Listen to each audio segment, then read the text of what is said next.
Hi, sweet girls. I want to read 12 Dancing Unicorns for you today.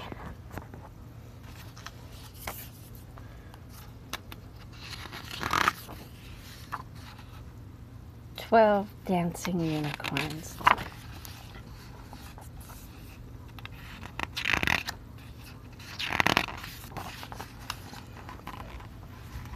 Whoops.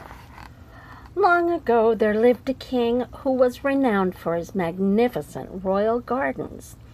They were filled with dazzling flowers, gilded walkways, and rare animals. Monkeys chattered, tigers growled, and peacocks spread their iridescent tails.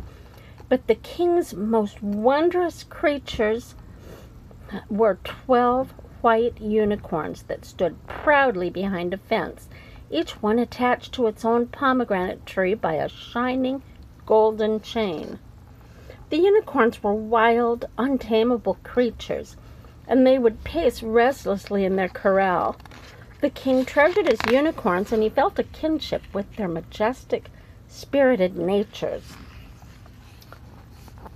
One thing troubled the king deeply. Every morning he would find his precious unicorns sleeping peacefully with their golden chains shattered on the ground. Every day the king's goldsmiths forged new chains to replace the broken ones. Every night the king posted his guards in the unicorn's corral to watch the creatures, but each morning the guards would report that they had seen nothing unusual. They could never explain how the unicorn's chains had been broken. Villagers came from miles around to see the splendor of the king's unicorns. The crowds were amazed by the magical creatures who shimmered as they moved. One day, a young girl who visited every day fell especially in love with the smallest unicorn, the most radiant of all. Sometimes the little unicorn pranced over to the fence, straining at its chain. The girl was able to gently pat its velvety head through the fence and look into the sad sapphire eyes. Sapphire is a real pretty color of blue. As the weeks passed, the king became so desperate to learn the truth of his unicorn's secret that he made a royal declaration. "Whoever from my kingdom can solve the mystery of my unicorn's broken chains in 3 days' time will be rewarded with a gift of their choosing." At once, the little girl knew she had to learn the magnificent unicorn's most treasured secret. She saw that the creatures were unhappy being penned up and hoped solving the mystery might allow her to help them. "My lord, I can discover the unicorn's secrets," the little girl told the king, stepping out from the crowd. Some of the villagers laughed, but the king looked at her and said, "You make a bold claim, but how can you, a mere girl, discover what my brave guards cannot? This is a challenge for someone far beyond your years." The girl's mother took her by the hand and led her away. But despite the king's words, the girl was determined to find out what the unicorns were hiding. At home that night, the little girl's mother gave her a magic cloak made from gossamer. It was as sheer and as delicate as butterfly wings. "This cloak was given to me a long time ago by an old woman who I helped in the forest," the girl's mother exclaimed. "She told me to save it for an important occasion, so I want you to have it now. Wear it to the royal castle and you will be invisible." Ooh. The girl kissed her mother, put on the cloak, and ran back to the royal gardens as the moon rose high above the castle walls. The girl quietly slipped between the slats of the fence. Just as they did every night, the king's guards stood at their post inside the unicorn's corral. The unicorns paced as far as their golden chains would let them, their long white necks straining against their bindings. The girl crouched down and watched. At the first stroke of midnight, the unicorns turned to the guards and stood very still. They lowered their heads and gave one shake of their enchanted silver horns. The guards froze as if they had turned to stone. Then, when the clock tower struck 12, the golden chains that bound the magnificent creatures shattered like splintering ice.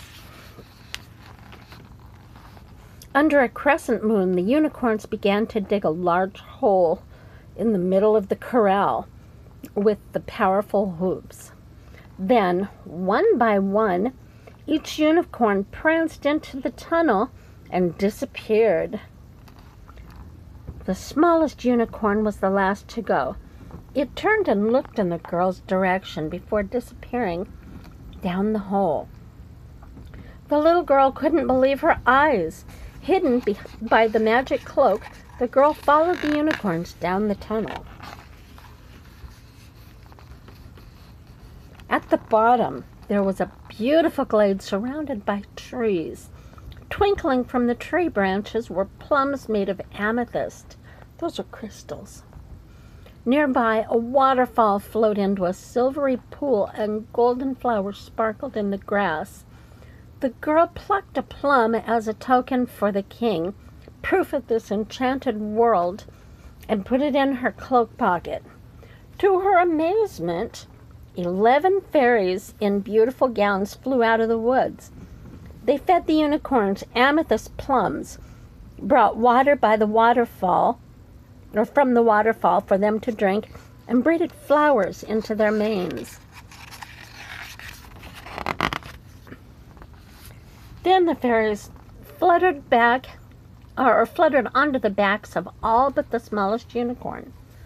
The creatures began swaying and swirling in the moonlight, faster and faster, prancing and leaping, dashing and twirling. The little girl gasped in surprise. The unicorns were dancing.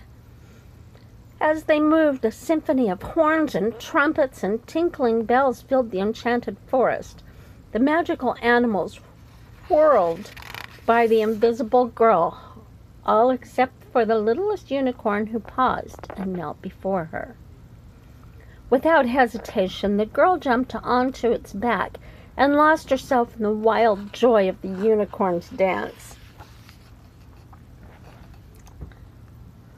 When the first rose light of dawn crept across the sky, the 12 unicorns left the enchanted glade and trotted under the amethyst plum trees, through the tunnel and back up into the king's corral. The little girl followed silently behind, and then the unicorns pawed the loose earth back into place, completely covering the hole. All but the smallest unicorn settled down to rest. Instead, it turned to the girl and shook its silver mane. She nodded back, and then it, too, settled down. The girl slipped past the guards, who were still under the unicorn's spell. The next night, the girl put on her magic cloak and returned to the royal gardens. This time, when she followed the unicorns into the glade, the trees were heavy with giant ruby cherries. She put some in her pocket. Then the girl fed and brushed the smallest unicorn herself. When it was time to dance, she again climbed onto its back. The dancing was even faster than the night before, the dashing and whirling even wilder. On the third night, the trees were bursting with golden apples, so the girl slid one into her pocket. She fed some fruit to the smallest unicorn, combed its flowering mane, and made flower garlands for its head.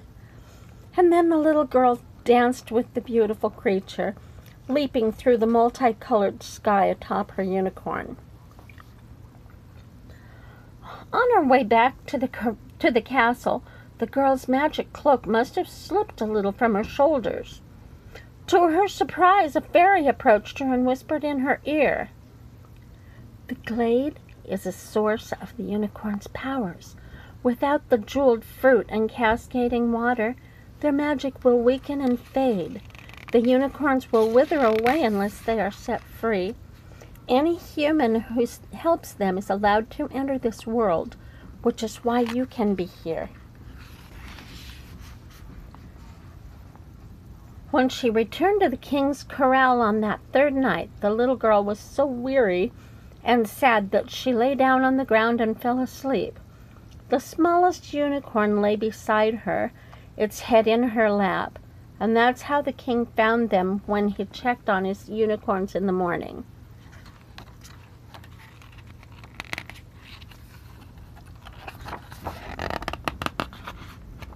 Oops.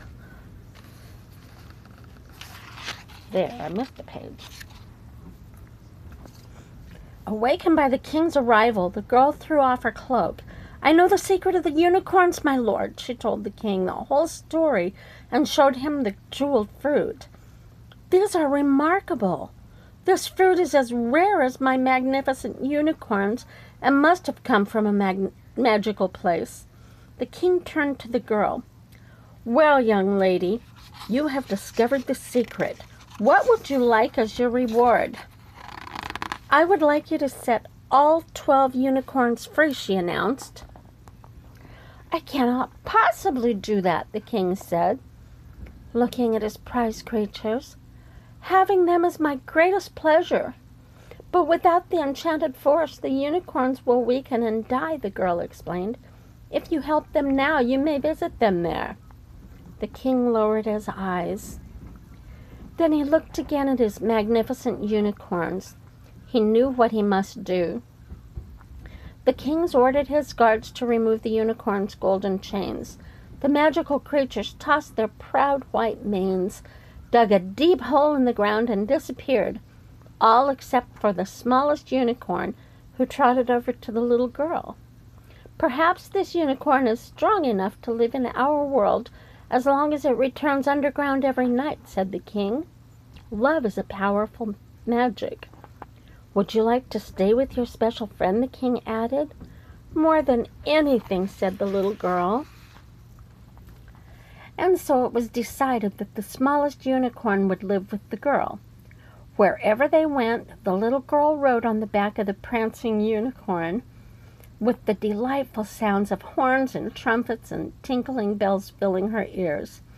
And every night in the enchanted glade, the girl, the king, and the fairies whirled and twirled in the moonlight with the 12 dancing unicorns. The end.